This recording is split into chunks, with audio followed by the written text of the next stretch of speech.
অফিকা উয়ুবুন ওয়ালিন্নাসি আয়ুন। আরবি ভাষার একটা প্রবাদে, আরবি ভাষায় বলে তোমারও দোষ আছে, মানুষেরও চোখ আছে।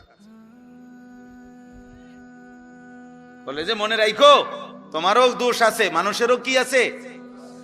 হ্যাঁ, মানুষ ঠিকই দেখে, মানুষ ঠিকই মন্তব্য করে, মানুষ যা বুঝার সব বুঝে, কে বেয়াদব কে মুআদ্দাব সবই বোঝে। মানুষ জুনায়েদ বাগদাদির চোর কয় না, চোরের জুনায়েদ বাগদাদি কয় না। তাহলে কাজে তুমি লম্পট নারী দেখবা, ছবি দেখবা, মোবাইলে অস্থির দৃশ্য দেখবা, আর মানুষ তোমাকে ভদ্র বলবে না। মানুষ কি চিরা খায় নাকি? মানুষ কি 3 বেলা চিরা খায় নাকি? মানুষ বুঝবে না। অতএব এটা জরুরি ভাই, সবার কাছে বলি জীবনটা সুন্দর করা। আমি তাড়াহুড়ার জন্য চেষ্টা করি। মাওলানা সাহেব আরো কি বলতে চাইছে, হয়তো আর একটু কিছু বলবে আমগো কথা, আমি এই জন্য বলতেও দেই না, হাত দিয়ে থামাই দিছি। বাকি কোরআনুল কালাম তেলাওয়াত তো শোনা দরকার। এই জন্য আবার কোরআন তেলাওয়াতের সময় উনি মাইক দিতে চাইছে, ওনারা আবার দমক দিছে যে ভাই তো কোরআনুল কারীম তেলাওয়াত এ তো অনেক দাম, উনি যদি 1 ঘন্টাও তেলাওয়াত করে ওইটার দাম বেশি। আমার মতো 1 কোটি বক্তা কোরআনুল কারীমের তেলাওয়াতের সামনে 2 পয়সারও বেল নেই। কথা বুঝেন নাই? এজন্য ওইটা থামানোর কোনো সুযোগ নাই। আল্লাহর কোরআন, কোরআনুল কারীম তো সবচেয়ে শ্রেষ্ঠ।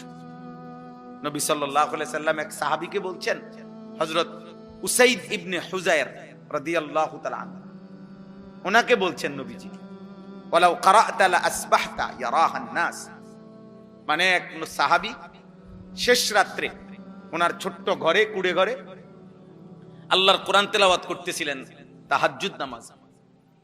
তো কোটি কোটি ফেরেশতা ওনার ঘরের উঠানে, এরকম উঠানের মধ্যে পুরা উঠানটা আলোকিত করে অন্ধকারকে ফেরেশতারা নামছে আসছে আল্লাহর কোরআন শুনতে। তো উনি ওনার ঘোড়াটাকে বাইরে নিয়ে বাঁধ দিতে গেছে, গিয়া দেখে ওনার উঠানটা আলোয় আলোকিত, চারিদিকে অন্যান্য সব জায়গায় অন্ধকার, কিন্তু ওনার উঠান যেটুকু এটুকু আলো আর আলো, অগণিত আলো। সকালবেলা তিনি নবীজির কাছে বলছি, ইয়া রাসূলুল্লাহ, গভীর রাতে আমি আল্লাহর কোরআন পড়তেছিলাম, তো এরই মধ্যে আমার ঘোড়াটা নড়াচড়া করছিল, আমি এই জন্য ঘোড়াটা তেলাওয়াত বন্ধ করে বাইরে ঘোড়াটা বাঁধ দিয়ে আসতে গেছি। বাহিরে বাঁধতে আসতে ঘর থেকে দেখি আমার উঠানটা আলোয় আলোয় ভরপুর অবস্থায় ছিল। এই তখন নবীজি কথাটা বলছে, ওয়ালাউ ক্বারা'তা লা আসবাহতা ইয়ারাহান নাস। হায় সাহাবী, কি করলা, তুমি থামলা কেন? আহা, যদি তুমি আজকের ভোর পর্যন্ত, আলো উঠা পর্যন্ত আল্লাহর কোরআন তেলাওয়াত করতা, তাইলে কোটি কোটি তিলকাল মালাইকাতু, তারা ফেরেশতা ছিল, তারা তোমার কোরআনুল কারীম শুনতেছিল। আমরা সবাই, তুমি যদি তেলাওয়াত চালু রাখতা, আমরাও সবাই এই কোটি কোটি ফেরেশতা দেখতে পেতাম, সব মানুষ দেখতে পেত।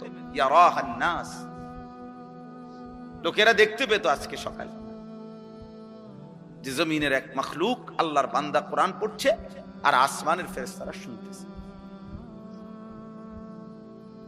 হ্যাঁ, যে ঘরে কোরআনুল কারীম তেলাওয়াত হয়, আল্লাহর নবী সাল্লাল্লাহু আলাইহি ওয়াসাল্লাম বলছে শয়তান সেখান থেকে তৎক্ষণাৎ দূরে সরে যায়।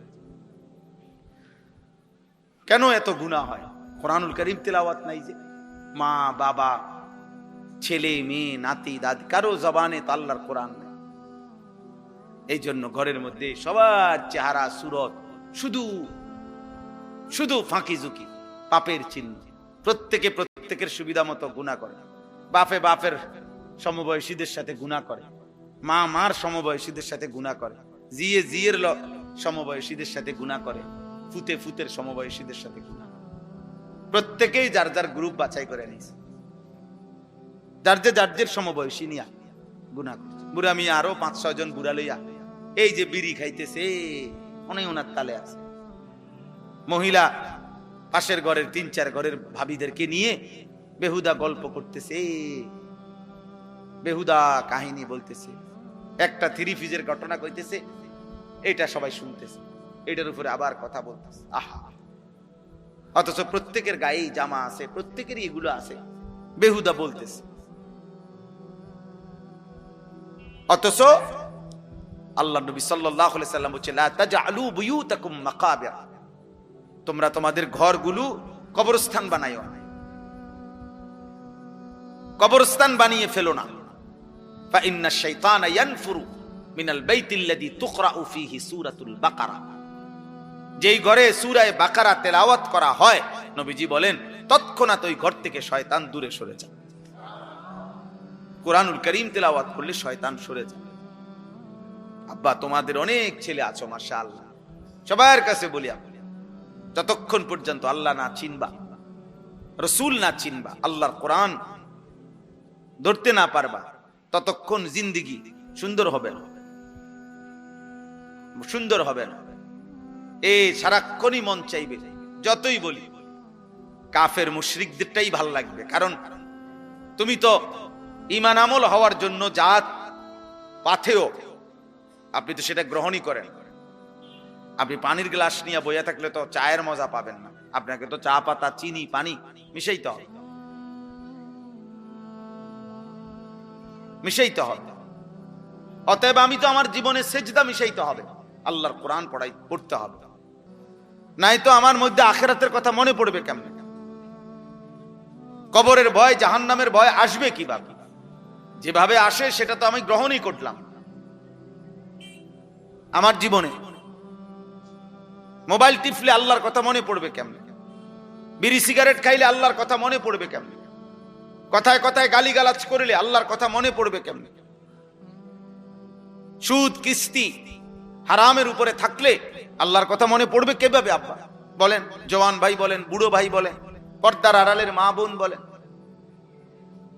আখিরাতের কথা মনে পড়বে কিভাবে? আল্লাহ তো কোরআন এই জন্য বলছে সায়াযাক্কারু মান ইয়াখশা, যার কলিজায় আল্লাহর ভয় আছে।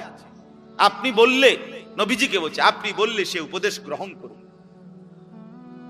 ওয়ায়াতাজান্নাবুল আশকা, আর যে বদনসিব যার দিলের মধ্যে আল্লাহ আখিরাত পরকাল বলতে কিছুই নাই, তো আল্লাহ তাআলা বলেন আপনি যতই বলেন সে দূরে সরবে।